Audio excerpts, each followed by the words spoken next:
Magandang oras po sa lahat ng ating mga kababayan. May latest weather update po tayo sa magiging lagay ng ating panahon ngayong araw at sa susunod na 24 oras.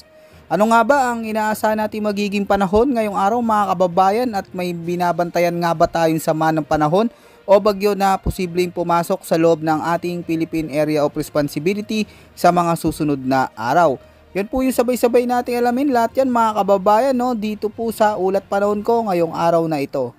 Sa kasalukuyan mga kababayan, no, patuloy pa rin nakakaranas ngayon ng maulang panahon sa ilang bahagi ng ating bansa.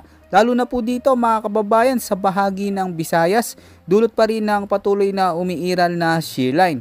At dahil nga sa mga pagulan na dala nito mga kababayan, ay apektado ngayon ang malaking bahagi ng Visayas, kasama din ang Palawan at Dinagat Islands. Kaya ang mga lugar na ito ay makakaranas ng maulap hanggang sa madilim na kalangitan na sinasama ng mga pagulan, pagkulog at pagkidlat, lalo na pagsapit ng hapon at gabi. Dahil dito ay posible din ng mga banta ng mga biglaang pagbaha at pagguho ng lupa, lalo na kung magiging malalakas ang mga pag-ulang na dulot nito. Kaya sa mga kababayan natin, no, maging alerto po tayo at mag-ingat, lalo na sa mga kababayan natin na nakatira sa mga nabanggit nating mga lugar. Samantala, itong Northeast Monsoon naman ang malaking nakakaapekto ngayon dito po yan mga kababayan, no, sa nalalabing bahagi ng Luzon.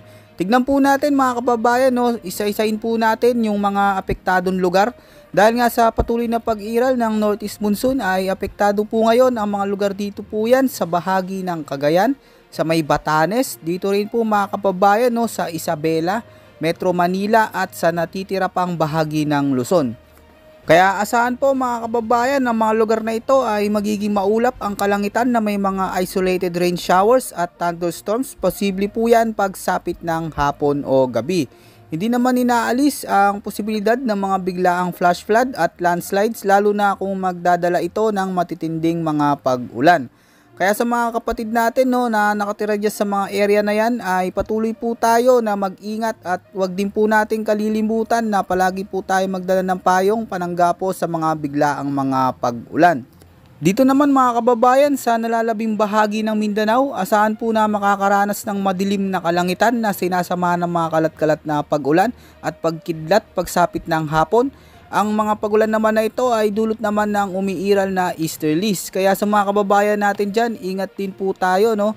Samantala mga kababayan, no, marami po sa atin ang napapatanong kung may namomonitor na nga ba tayong paparating na sama ng panahon o bagyo na posibleng pumasok sa loob ng ating Philippine Area of Responsibility.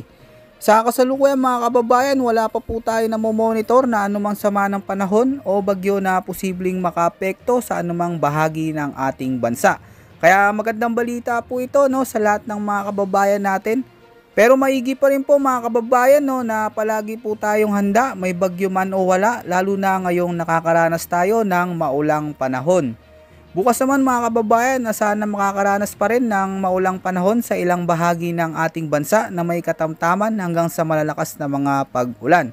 At muli po, no, maging handa po tayo at maging alerto palagi mga kababayan ko, at patuloy po na mag-antabay sa mga susunod pa nating update. Yan po muna ang pinaka-latest weather update natin at ulat panahon ngayong araw mga kababayan ko.